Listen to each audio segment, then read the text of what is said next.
இந்த பழனி முருகனை மாத்திரம் ஆண்டி வேஷத்துலயும் பாப்பாங்க.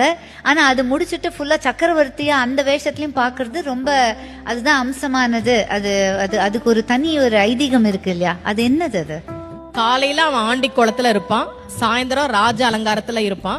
காலையில நீங்க வாழ்க்கையில எதுவுமே இல்லாம அவன் முன்னாடி போய் நின்னாலும் அன்றைக்கு மாலைக்குள்ளேயே உங்கள் வாழ்க்கையில் அவன் ஒரு மிகப்பெரிய மாற்றத்தை நிகழ்த்தி காட்டுவான் அப்படின்றதா ராஜ அலங்காரம். இந்த பழனிய பத்தி சொல்லணும்.